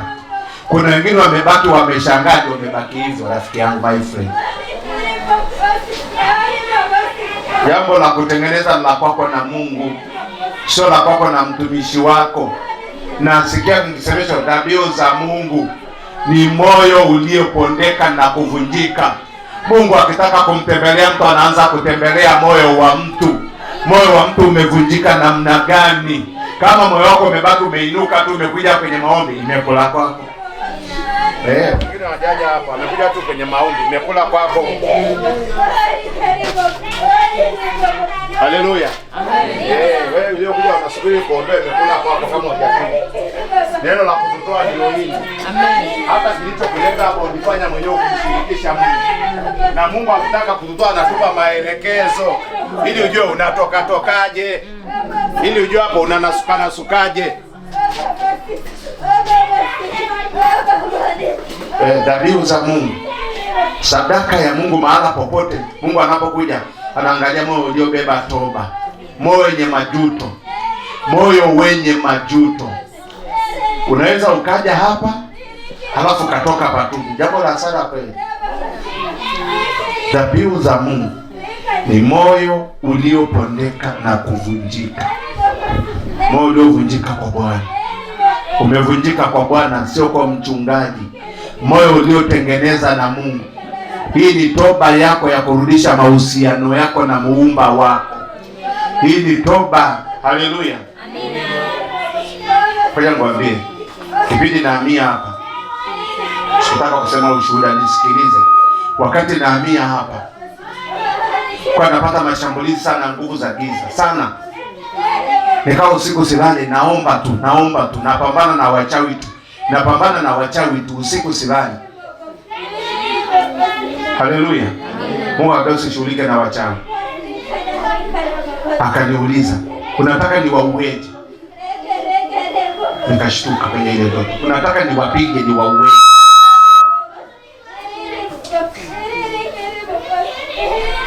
Nikafikiria mara mbili.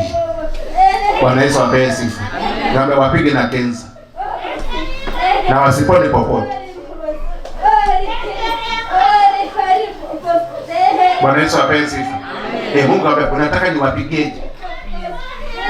Lakini niliomba na kuomba usiku silali, natembea kwenye koro. Mungu ambia, Bwana asipoulinda mji, waulindao wakesha bure. Uhusiano wako ukiwa mzuri na Mungu, mbingu inakuja kusimama upande wako. Uhusiano wako ukiwa mzuri na Mungu, Mungu anakuja kukupigania. Kwa taarifa yako, wala uhitaji kuombewa na mtu. Huyo anayekusumbua hapa mtaani usishughulike naye. Wewe patana na Mungu tu. Wewe tengeneza mahusiano yako na Mungu tu.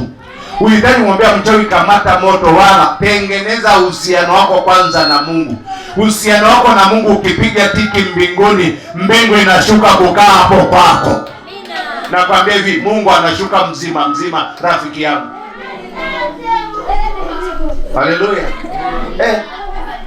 Mungu akaambia, wewe subiri, nitakuonyesha nitakachokifanya. Niliacha kuombea wale watu. Mimi kilala usiku naombea kazi ya Mungu, naombea watu wapone magonjwa sugu, naombea watu wabarikiwe kazi za mikono yao. Sishughuliki nao. Ninakwambia Mungu ameamua, ukishughulika vizuri na Mungu, Mungu anashughulika na maadui zako. Ninakwambia Mungu atashughulika. Wewe ukitengeneza, Mungu anapigana na maadui zako. Hello? Niliacha ile habari. Mungu atashughulika. Ngoja nikuonyeshe. Hello? Amina. Ngoja tu niseme, kuna mwingine alipigwa miongoni mwa hao watu. Kaja hapa amefetuka kiuno, amefungwa mkanda hapa. Ule wa kufunga tumboni, mifupa inajika. Sio naamka asubuhi namkuta hapo mlangoni. Na mtu akakanyosha miguu hapo na mke wake. Na Mungu alinipa majina baadhi ya wale watu. Mungu alinisemesha. Kaenda kote alipoenda mpaka Safina, hakupata uponyaji, akarudi. Wao wanajua, hebu sema wachawi wanajua. Wanajua, wewe ndio ujuaji. Pale wanaopigiwa ndio wanarudi hapo. Akawa Mungu akamwambia usimwombee huyo mtu. Nikamwangalia na nikamwambia hakuna maombi, akamwambia siondoke hapa. Kabaki hapa. Nikakaa ndani, nikakaa hapo kwanza. Subiri sana, saa 12 kasoro. Mungu akamwambia muulize amefanya nini? Akamwambia nakuambia nikuulize umefanya nini? Akajieleza, akamwambia siku utakapoweza kujieleza ndio urudi hapa, ondoka. Hello? Siku utakapojieleza vizuri, maneno yako yakinyooka, Mungu anakuuliza umefanya nini? Hello? Naongea kwa ajili ya hii toba tunayotubu hapa. Nakwambia mimi nilitengeneza uhusiano wangu na Mungu. Kutengeneza mahusiano yako na Mungu, na Mungu anakuja upande wako, anakutetea. Kwa hiyo tumwambie ni toba ya kurudisha mahusiano yetu na Mungu. Haleluya. Amen. Kaka mpaka saa 2 hapo wala sikushughulika naye. Nikaamua kutumia mlango wa nyuma, nikamwacha. Sio nimeambiwa nisimunguze, kwa nini nina cha kumpa? Mungu sasa amekataa, namfanyaje? Wakababana na mke wake wakaondoka. Halo? Baada ya siku 3 akarudi, kaja mwenyewe. Halo? Akamwambia nimekufanyia 1 2 3. Naomba unisamehe.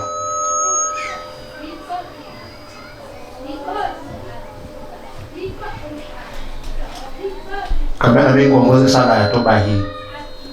Inua mikono juu. Siku ukigusa uchawi kufa na ufe, sema amina. Akasema amina, kaambia nenda umepona. Yaani siku ukiugusa tu ndio yako. Halo? Amen. Na kutanana kule mjini, kamekuwa kabidana kale kazeka na kimeni, kale kamkana kufunga kiunoni hapa.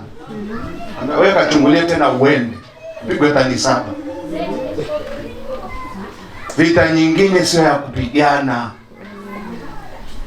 Hasara nyingine tengeneza. Ulipofanya ulimshirikisha Mungu. Tena wamekuibia kimauzauza, wamekukopea. Hasara umepata kama zote. Haleluya. Bwana Yesu apewe sifa. Amen. Hakuna maombi yenye nguvu kwa taarifa kama maombi ya toba. Kati ya maombi yote, hebu sema maombi yote. Hivi unaelewa ninachowaambia? Amina. Nasema hivi, kati ya maombi yote yenye nguvu kuliko maombi yote, maombi ya toba.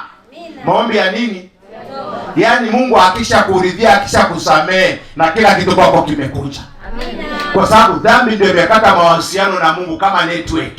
Ukisha samehewa na baraka zimekuja na uponyaji na kila kitu na kila unachoingiza mikono. Hakuna maombi yenye nguvu kama maombi ya toba. Mungu anasema ikiwa watu walioitwa kwa jina langu watajinyenyekesha na kutubu na kuacha njia zao mbaya, toka mbinguni nitawasamehe dhambi yao na kuiponya nchi yao.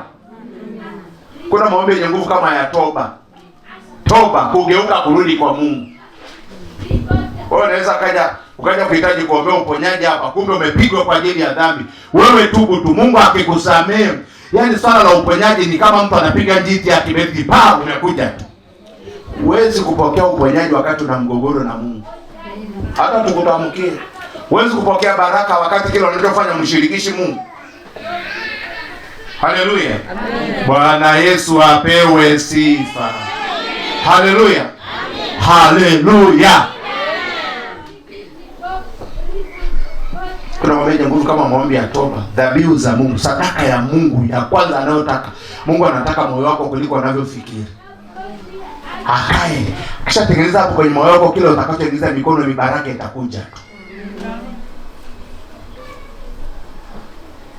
Moyo wako tengeneza. Tengeneza na Bwana. Haya makundi mawili, naambia kuna ambao mioyo imevunjika wanapokea, wewe ndio kuja kwa hasara, katengeneze. Kama unahitaji bado kula msoto, basi mchungaji, kama bado unahitaji msoto, wewe twende. Sikazi yetu kufundisha tu, kuelekeza. Kupokea sio la kwetu hilo. Hata mimi nipata shida sana hapa. Nilikuwa na mikesha kama yote. Mungu akambia kesha ombea mambo mengine, usiombea wa watu. Kesha ombea mambo mengine, ni kuonyesha nitakachowafanya. Haleluya. Amen. Nitakuonyesha nitakachoyawafanya. Mungu anambia utayaona malipo ya wasio haki. Kuna watu Mungu anataka kupigie tu, wanakusumbua wewe, tengeneza. Wewe tengeneza tu, utaona. Bwana Yesu apewe sifa. Nimesema fanya nini? Tengeneza. Nimesema fanya nini? Tengeneza. Nimesema fanya nini? Tengeneza. Hatuna ile maombi, pokea nyumba. Sasa pokea magari, sasa receive. Unareceive wakati una dhambi. Dhambi inazuia. Ukitaka vije tengeneza. Na Mungu anasema hivi, utakachoingiza mikono utabarikiwa. Amina. Tusije tukakuombea ukaacha kulima, tukikuombea ukienda kulima baraka zitakuja. Sio kaja kwenye maombi hapa ukaenda kulala ndani, ukafurahi, ukasubiri utakuja kibaba cha unga, hakikuji, hauji. Haleluya. Sema Mungu atabariki kazi za mikono yako. Tukikuombea kafanye kazi utabarikiwa. Ukitoka hapa kafanye biashara utabarikiwa. Kama unashona sana utapata wateja mpaka uwashinde. Na ukitoa na fungu la 10 na Mungu atakemea adui, wala sio wewe. Bwana Yesu apewe sifa. Fanya na Bwana. Hebu fanya na Bwana. Haleluya. Nenda kafanye na Mungu. Tumefundishwa huku, tumebembelezwa, tumefinyangwa kama mandazi, tukileta huku tunaporuchuka, tukiingizwa hapa tunaporuchukia hapa. Halo? Amen. Hela ni ya kwako. Hela ni ya nini? Ni ya kwako, Mungu amekupa. Hiyo biashara, weka kwanza pause. Mwambie Mungu, nataka kufanya hili jambo. Umeniridhia nifanye jambo hili?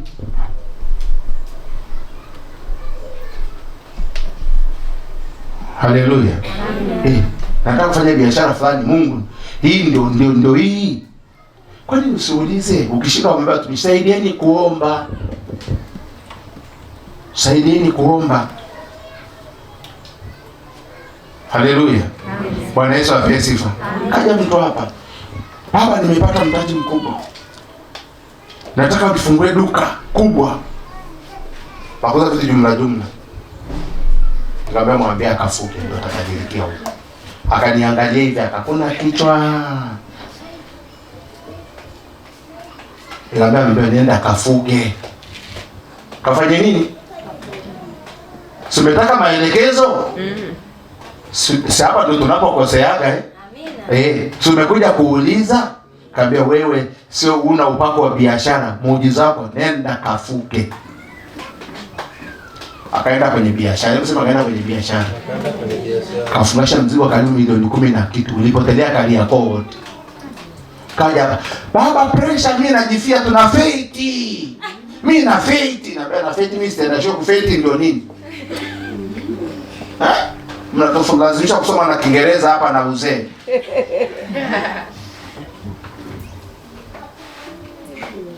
Halo?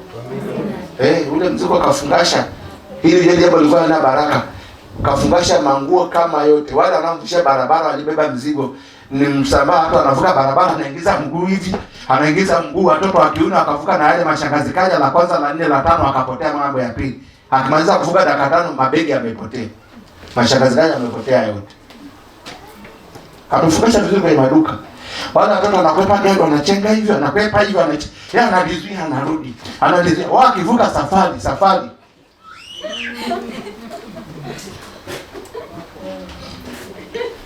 Halo? Kaenda iacha wapi? Kaenda iacha mjini. Alafu karudi tena hapa. Hivi mtoto namnaona mfanyaje?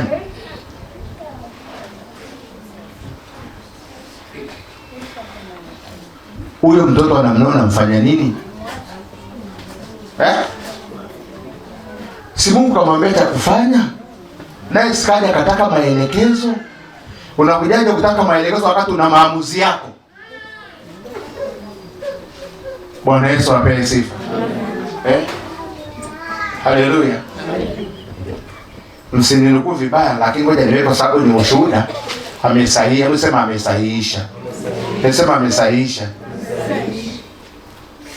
Tunajua tuna watu wa imani nyingine hapa. Isikupe shida. Nasema tu walichokifanya.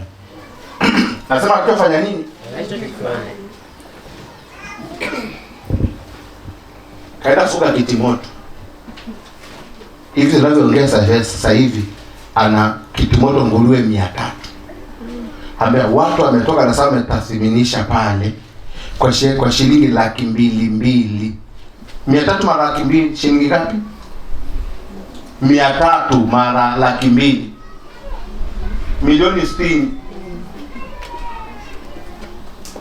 Ambia baba, yaani naona kunukia utajiri. Lile ndio nalotamkiwa na kufuga liko tu pale. Kasema watu wananifuata, ambao tutakuja na mafuso, niwaambia kafungua account benki. Maana tutakuletea mabandari. Naongea neno la maelekezo, ukifanya fanya na Bwana. Amen. Ukifanya kafanye na Bwana. Amen. Simeenda sana huko black ni nyeusi na imekuwa nyeusi kweli. Naambia mtu ambaye niko kwenye kidirisha kimefanya nini huko? Kabla mshahara wote umeisha kwenye kidirisha. Sasa tumefanya vibaya. Sasa mimi naitika tunaomba sisi vidirisha ni nini jamani? Sijajua kuna kampuni inaitwa vidirisha Baba, niombe tumejiingiza kwenye vidirisha. Wewe ulipoenda kwenye kidirisha uliomba? Wenzako wanapitia mlangoni, wapitia dirishani, unatoka.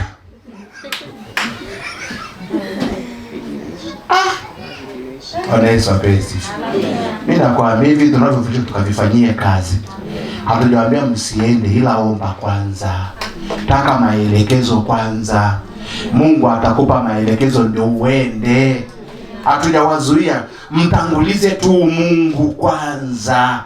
Kabla hilo jambo lako hujafanya, mtangulize Mungu tu kwanza. Bwana Yesu apewe sifa. Mwambie tu Mungu, nataka kufanya hiki. Mwambie tu Mungu. Ataomba msiende jamani. Najua wengine wasema ndio tumezuiwa. Mwambie Mungu, naenda huko, nafanya 1 2 3. Lina kibali. Mungu akikataa atakupa maelekezo. Hawezi akakuzia asikupe maelekezo cha kufanya. Bwana Yesu apewe sifa. Shida huwa tunataka kwenda, tukishaharibikiwa ndio tunarudi. Na wengi wamekuja baada ya kuharibikiwa. Wengi wamekuja baada ya kufanya nini?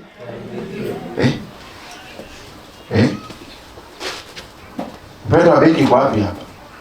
Tunaye. Tumekuja hapa. Tuko kwenye ibada tunaimba mapambio wakaangaliana hivi. Ni mama mmoja akatangulia kakapo, naye kaja kakapo. Kumbe wanamtafuta zaidi ya miezi 6. Anatafuta na kukamatwa.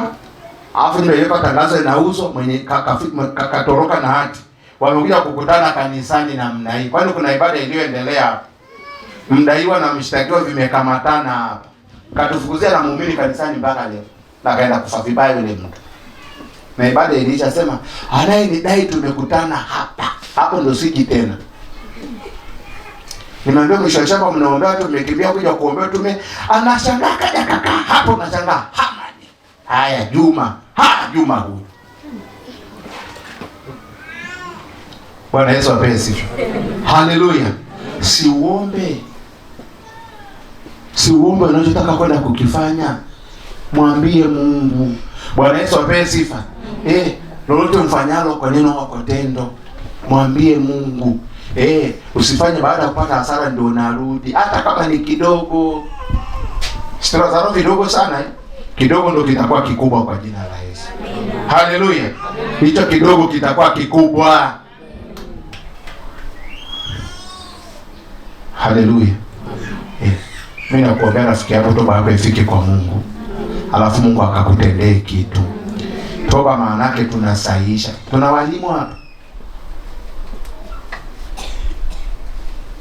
Tuna walimu hapa jamani. Kumbe watoto wakikosea tunaendeleaga na topic nyingine. Tunafanyaga nini? Hebu tusaidieni basi walimu. Tuna walimu wangapi humu? Ile kanisa halina walimu Tunafanya masahihisho. Kwa nini unasahihisha? Ili waelewe kabla ya kuanza jambo jipya. Ili waelewe. Kama ili umefeli, hilo nalo liendelea nalo uweze kufanikiwa usiposahihisha. Maana yake umeshindwa hii topic. Usiporekebisha ukafaulu, inayofuata utafeli. Ndio maana yake tukwambia sahihisha, rudia. Tumekuja kusahihishwa hapa na sisi tusahihishike basi. Shika sadaka yako.